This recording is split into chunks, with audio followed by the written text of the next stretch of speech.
스페인 한번 네. 가보려고 하는데요. 네. 스페인 하면 또 여러 가지 작가들, 유명한 작가들 많기로 빼놓을 수가 없는 곳이죠.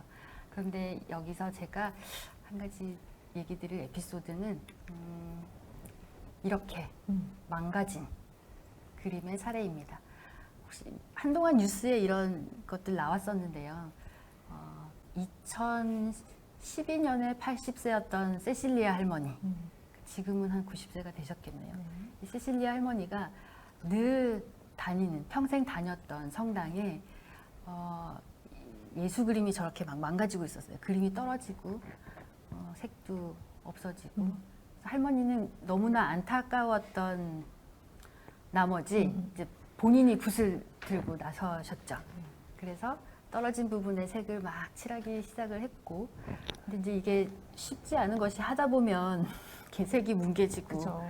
더 옆으로 가게 되고 덮게 되고 이러다 보니까 이제 저렇게 결과물이 만들어져 버려서 한때 원숭이 예수, 에케오 뭐 이렇게 그 별명을 가지게 되면서 세계적으로 놀림거리가 된 적이 있습니다. 할머니는 얼마나 상심하셨겠어요. 저 잘해보려고 그랬는데. 그렇죠. 나쁜 의도를 가지고 그랬던 것이 아니고 잘해보고 싶어서 손을 댔던 것이 저렇게 되었는데 사실은 반전이 일어나죠. 사람들이 이 작품을 보기 위해서 이 작은 도시에 찾아오기 시작하고요. 사람들이 찾아오니까 이 대응을 해야 되니까 젊은이들 일자리가 생겨나고요. 그리고 상품도 팔고 와인도 만들어 팔고 여러 가지 수익이 생겨나면서 정말 이 마을의 보배가 됐죠. 네, 근데 저건 정말 기대하지도 못했던 결과고요. 사실은 복원을 하려면 정말 전문가의 손길이 필요한 거잖아요. 네, 네. 저희 뭐 책 읽어보신 분들도 다 아시겠지만 그 보존에 관한 이야기에 관한 질문도 진짜 많았어요. 그래서 이런 보존가는 과연 언제부터 있었던 직업인지 뭐 이런 네. 것들에 대해서 좀 더 얘기해 주셨으면 좋겠습니다. 네. 이 작품이 18세기에 그려진 네덜란드의 작품인데요. 보시면 이 사람은 화가이자 복원가였다고 해요. 보시면 그림을 세워놓고 아마도 바니스, 노랗게 된 바니스를 제거하는 작업을 하고 있던 중으로 생각이 되는데요.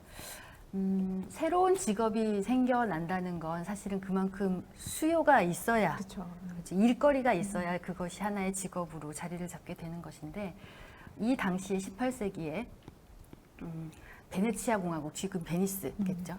큰 홍수가 일어났었다고 하거든요. 그러면 그렇게 미술품이 많은 베니스에 홍수가 났으니 그림을 빨리 복원해야 되는 많은 사람들이 필요했을 테고요. 그리고 스페인에서는 왕궁에 화재가 한번 나게 되고요.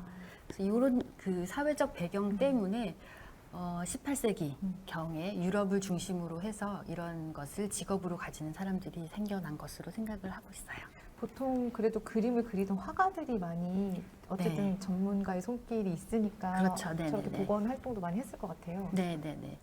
그러다가 아까 말씀드린 것처럼 과학이라는 게 이 보존, 복원과 결합을 하게 된 것은 약 19세기 정도라고 생각이 되고요. 1888년에 베를린에서 처음으로 박물관에 보존과학실이 생기고 보존과학과가 채용되었다고 하고 제 기억으로는 대형 박물관이나 루브르 박물관도 1920년, 30년대에 들어서야 이 보존실이 생기기 시작했다고 합니다. 그렇게 역사가 길진 늦죠. 않네요. 네네네. 우리나라는 어떻게 되나요? 우리나라는 1980년대에 이제 국립현대미술관에 처음으로 이런 일을 하는 사람이 채용이 됐었고요. 아직도 사실은 모든 미술관에서 보존가를 채용하고 이런 일을 적극적으로 하고 있지는 못한 상황이기는 하죠. 마찬가지로 수요가 많아야 이런 직업을 채용도 활발히 이루어질 텐데 그렇지 못하고 있는 건 좀 안타깝죠. 네. 또 우리나라의 미술관은 과학관보다 훨씬 많은데 그럴까요? 그럴걸요 아마? 네네. 그 우리나라 활동 중인 미술품 보건관 그 협회 뭐 이런 것도 있나요?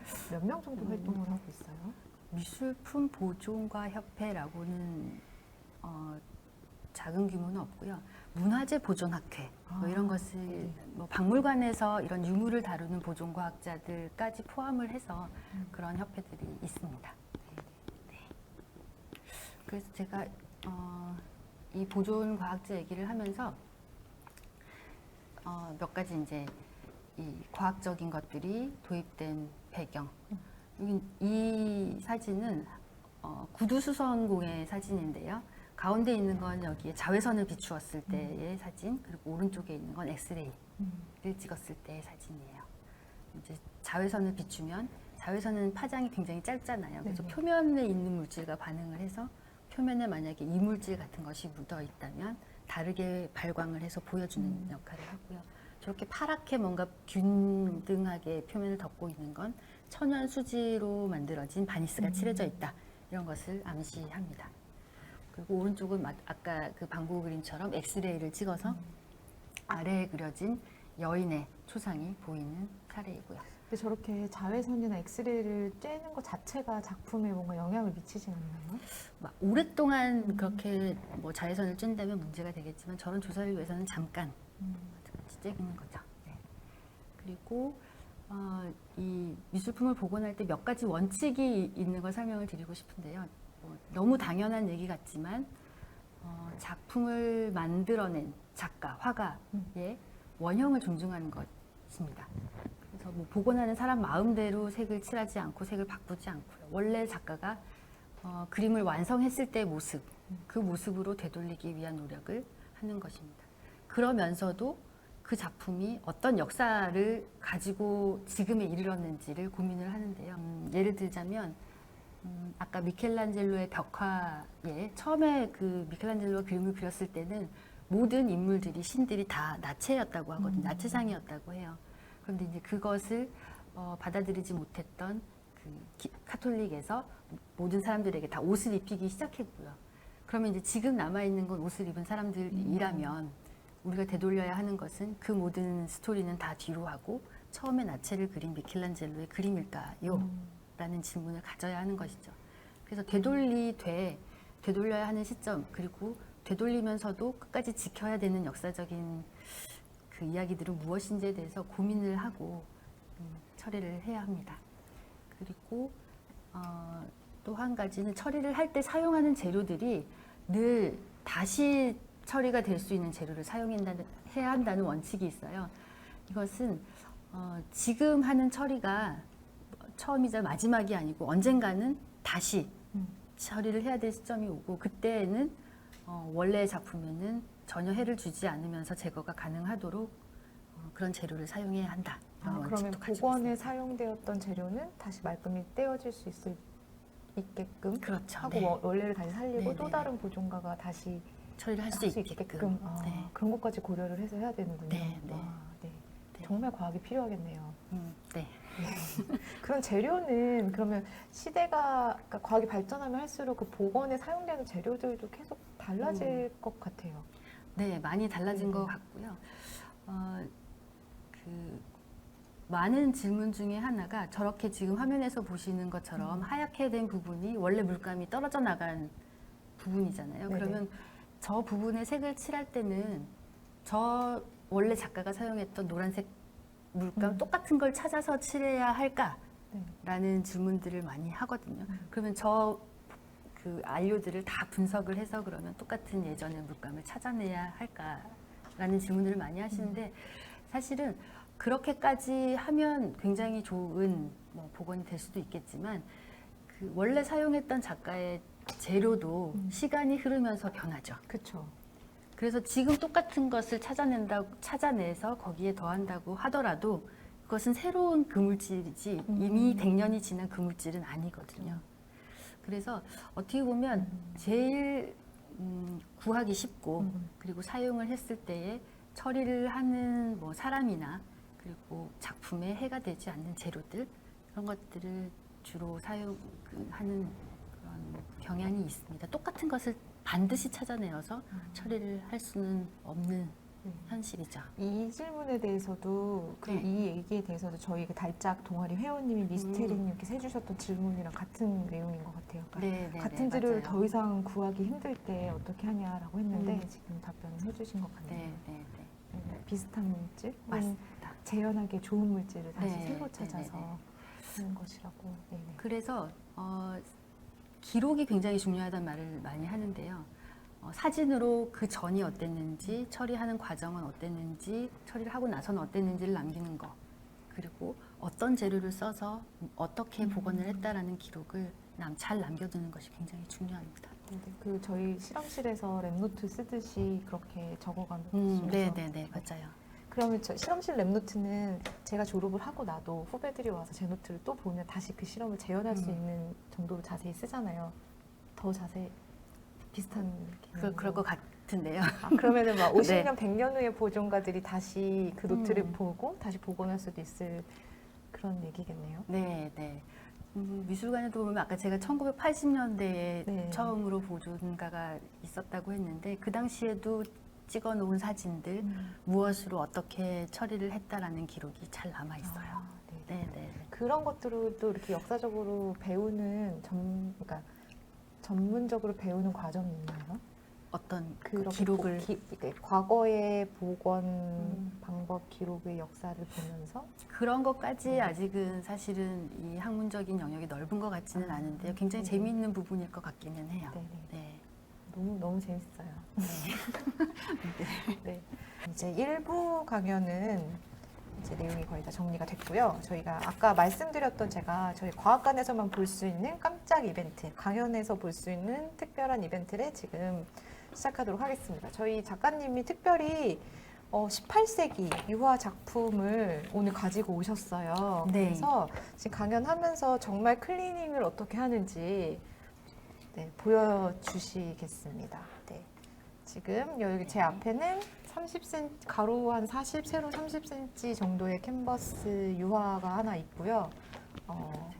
지금 저희가 카메라 설치하고 있는데 지금 상태는 뭐 찢어진 데도 있고 색깔이 아까 말씀하신 것처럼 바니쉬 때문에 노래진 것 같아요. 맞아요. 이 작품은 18세기 네덜란드의 화가의 작품이고요. 이 아는 분께 제가 빌려왔어요. 네네. 허락을 받고 촬영을 네네네. 제가 이런 촬영을 하는데 좀 사용을 해도 될까요? 라고 제가 허락을 받아서 빌려왔고요. 제가 간단하게 이제 아까 말씀드린 바니쉬를 닦아내는 클리닝을 한번 보여드리려고 합니다. 제가 오기 전에 미리 어떤 약품으로 닦아야 할지 네네. 테스트를 하고 왔고요. 네네. 테스트를 하고 왔고 여러분들한테 이게 보통 이제 약품들이 냄새가 많이 나잖아요. 네네. 그래서 여기 계신 모든 분들께 안전한 약품으로 골라서 가지고 왔습니다. 여러분들은 지금 미술 복원 전문가님께서 하시는 그 전문 영역을 공짜로 보고 계신 건데요. 굉장히 네네네. 지금 손에 쥐고 계신 게 면봉 같은 건가요? 네, 저희 화장할 때 쓰는 것보다 네, 좀 굉장히 큰, 부드러운 솜을 이제 나무 막대기에 조그맣게 말아서 제가 솜 방망이를 하나 만들었고요. 이 방망이에 제가 테스트를 해서 가지고 온 약품은 오늘 에칠알코올이에요. 에칠알코올 순도가 높은 것으로 가지고 왔는데 이 표면에 있는 바니스가 천연 수지로 칠해진 것으로 추정이 되고요. 이 천연 수지를 녹일 수 있는 용제여야겠죠. 천연 수지를 녹이지만 유화 물감은 녹이면 안 되는. 녹이면 안 되고 네. 아무런 손상도 주지 않는 네. 용제여야겠죠. 네네. 네. 그래서 그럼 이거를 이 소를 작가님이 항상 이렇게 네. 솜이랑 해서 직접 만드시는 거예요? 보통은 이렇게 많이 만들어서 사용을 하고요.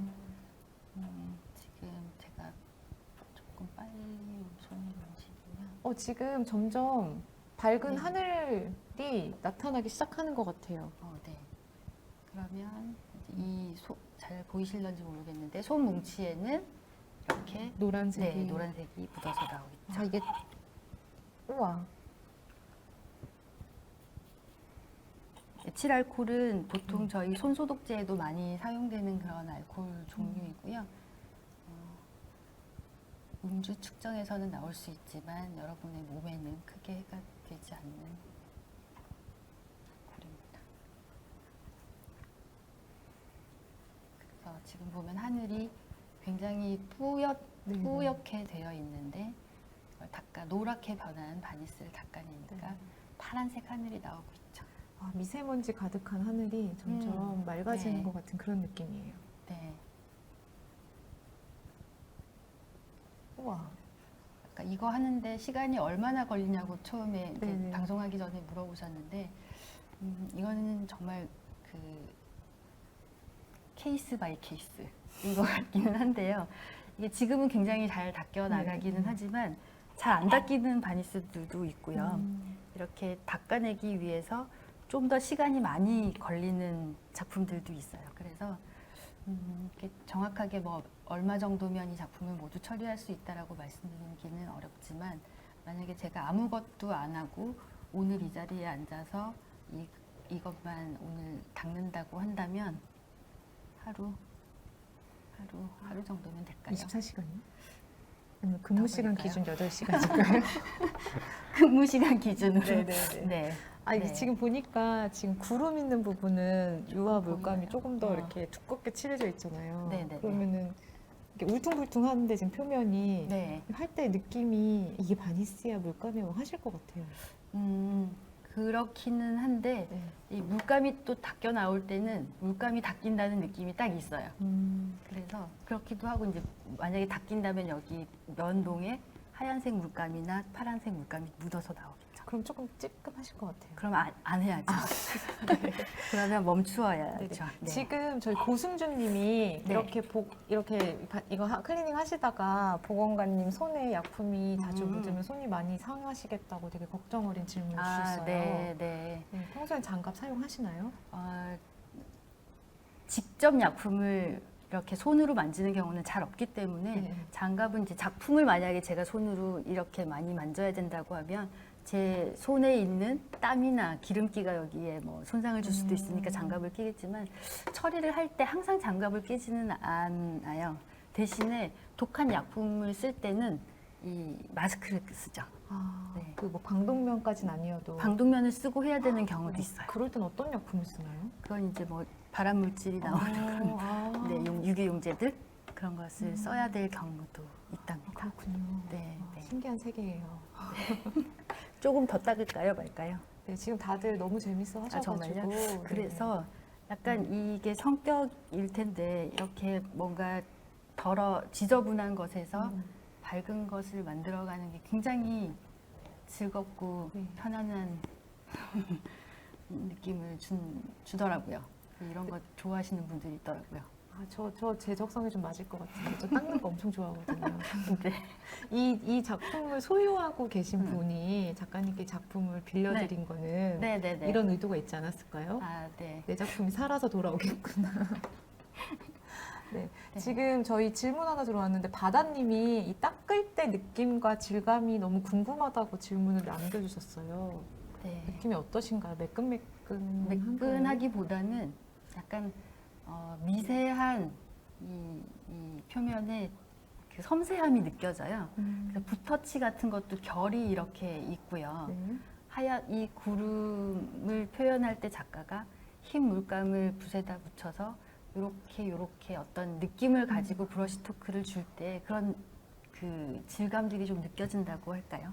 아, 지금 그런 기분이 보니까 있어요. 그 네. 작가의 붓터치 느낌대로 상상해 네. 가면서 지금 이렇게 바니쉬를 닦아가시는 것 같거든요. 네, 네. 맞죠? 네, 맞아요. 아, 이렇게 하면서 작가와 그 누군지 모르지만 그 몇백 년 전에 작가와 대화를 하는 그런 느낌일 수도 있을 것 같아요.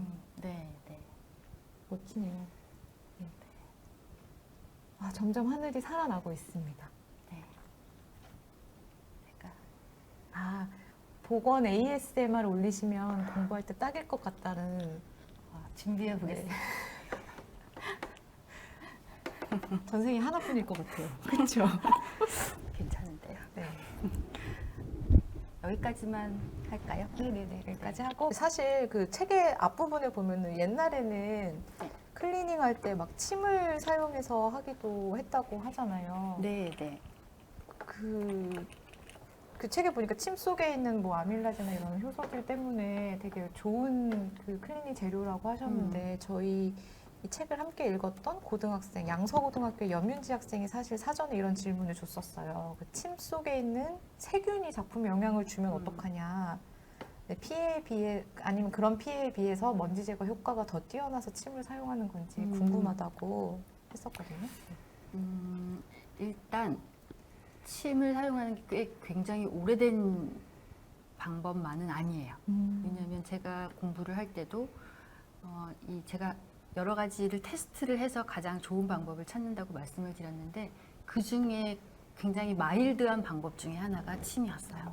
살라이바라고 하는 것이 클리닝의 한 가지 방법으로 교육 과정에 설명이 되어 있었어요. 그래서 제가 정확하게 그 뭔가 화학적인 원리와 그 침이 제거할 수 있는 먼지의 종류 뭐 이런 것까지 제가 정확하게 설명을 드릴 수는 없지만 침이 굉장히 따뜻하잖아요. 따뜻하면서 뭔가 그 액체로 되어 있고 물론 아까 말씀하신 것처럼 뭔가를 분해하는 효소도 있고 그래서 그 표면에 묻어 있는 어떤 오염물인지는 알 수 없지만 침으로 가장 효과적으로 제거할 수 있는 것이 있는 경우가 있는 것 같아요. 그래서 아직도 그렇게 사용이 되는 것 같고 침을 사용하고 나서 그냥 두는 게 아니고요. 침을 쓰고 나서는 깨끗한 이온수로 다시 닦아내는 작업은 하죠. 그래서 만약에 뭐 침에 점심 때 먹었던 여러 가지 그러니까 것들이 냄새도 있을 날것 수 있겠지만 그것들을 모두 제거하는 다시 깨끗하게 닦아내는 그런 일들을 다시 합니다. 그래서 네. 그런 걱정은 안 하셔도 될 것 같은데 네. 사실은 이제 그렇게 제가 한번 학교에 다닐 때 침으로 해본 적이 있었는데 굉장히 목이 마르더라고요.